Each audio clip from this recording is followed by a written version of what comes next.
បាទសួស្តីទាំងអស់គ្នាក្នុងវីដេអូខ្ញុំបង្ហាញទាក់ទងនឹងអាន order link ណាជាមួយនឹង attribute នៅក្នុង HTML ថាវាមាន option អីខ្លះក្នុងការបង្ហាញណាអូខេឥឡូវចូលទៅមើលទាំងអស់គ្នាអូខេអញ្ចឹងឥឡូវខ្ញុំសុំលុបអានេះចេញសិនណាអូខេអញ្ចឹងយើងអត់មានអីគេទេអញ្ចឹងឥឡូវខ្ញុំសុំបិទអានេះតិចសិនអូខេអញ្ចឹងទាក់ទងអាន order link មានន័យថាវាអត់មានលំដាប់លំដោយទេណាហើយបើអ្នកចង់មើលមេរៀនទាក់ទង HTML បន្ថែមអាចចូលទៅកាន់ website របស់ខ្ញុំ code.rian.me ណាចូលទៅមើលបន្ថែមអូខេលើ website code.rian.me អូខេឥឡូវយើងទាក់ទងអាន order link គឺយើងអឺ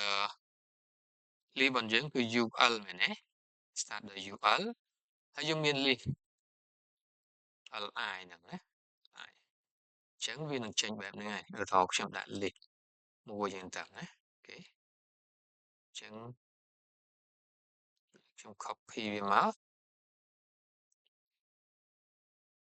list 2ឥឡូវដាក់ទៅ2ចុះណាខ្ញុំដាក់ទៅ2ទេអញ្ចឹង automatic វាយកជា bullet នេះណា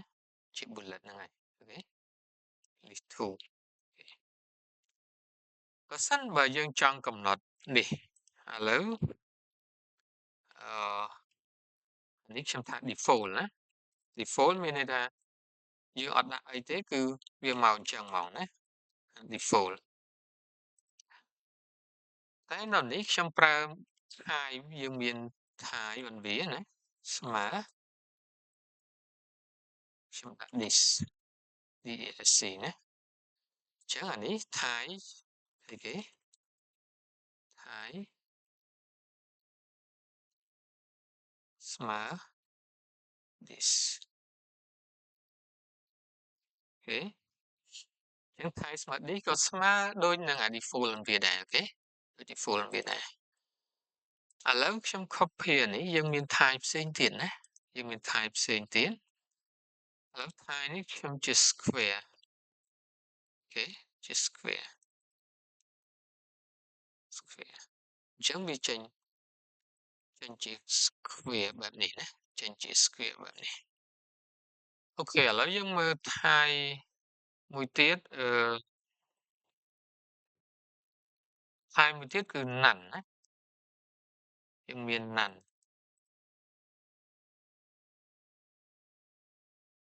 អញ្ចឹង none គឺអត់ចេញអីអត់ចេញជានេះទេណាអានេះ Thai none អូខេហើយប្រសិនបើអ្នកធ្វើការជាមួយនឹងCSS ឥឡូវយើង inline CSS ណាអញ្ចឹងខ្ញុំ copy អានេះមក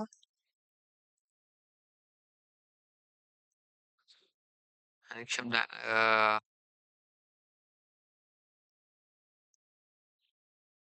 inline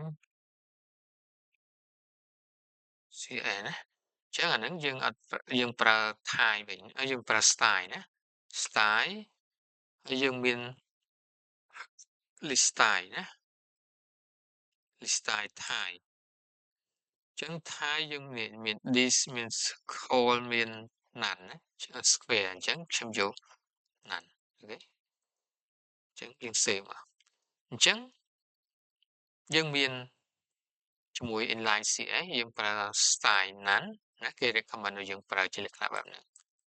អូខេឬក៏យើងប្រើ Thai none ក៏បានដែរបន HTML សុទ្ធសាធហ្មងណាអញ្ចឹងយើងមានជា default របស់វាគឺមានន័យថា this ស្រាប់ហើយបើយើងប្រើ this ក៏វាចេញដូចគ្នាដែរយើងមាន square ចេញជា square បែបនេះហើយយើងមាន none ឬក៏យើងប្រើ style list style Thai none ណាអូខេជួបគ្នានៅវីដេអូក្រោយណា